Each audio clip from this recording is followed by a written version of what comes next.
આજે વિશ્વ આદિવાસી દિવસ હોય અને વિશ્વ આદિવાસી દિવસે છોટાઉદેપુર જિલ્લાના અંદર હરેક વર્ષના જેમ આજે પણ તહેવાર સ્વરૂપે વિશ્વ આદિવાસી દિવસની ઉજવણી કરવામાં આવી રહી છે અને હરેક વર્ષના જેમ મુસ્લિમ ભાઈઓ અને અગ્રણીઓ દ્વારા આદિવાસી ભાઈઓની ઠંડા પીણાની મેજબાની કરી તેઓનું સ્વાગત કરે છે અને મુસ્લિમ સમાજ અને આદિવાસી ભાઈઓ એક જ પરિવારના છે અને તે સાથે રહેશે એવા ઉમદા મેસેજ સાથે આ પ્રોગ્રામનું હરેક વર્ષ આયોજન કરવામાં આવે છે। એડવોકેટ મોહસિન મંસૂરી, બોડેલી। આજરોજ 9 ઓગસ્ટ વિશ્વ આદિવાસી દિવસ તરીકે ઉજવવામાં આવે છે।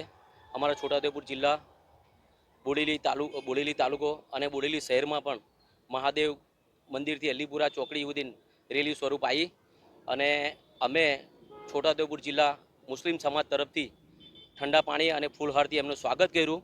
એ બદલ અમારા તમામ જિલ્લાના આદિવાસી, ગુજરાતના, દેશના તમામ આદિવાસીઓને હાર્દિક શુભકામના, શુભેચ્છા।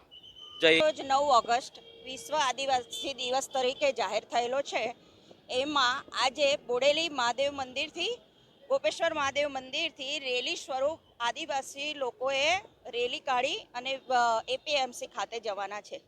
તો અમે કેટલાય વર્ષોથી જ્યારે એ લોકો રેલી કાઢે ત્યારે ઠંડા પાણીની વ્યવસ્થા કરીએ છીએ, એમ આજે પણ છોટાઉદેપુર જિલ્લા ઓલ મુસ્લિમ તરફથી ઠંડા પીણાની વ્યવસ્થા કરેલ છે।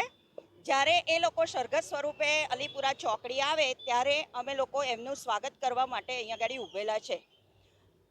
આ પ્રસંગે અમે સૌ મુસ્લિમ આગેવાનો એમને હાર્દિક બધાઈ આપીએ છીએ અને એમને શુભેચ્છા આપીએ છીએ। જય આદિવાસી, જય જોહર।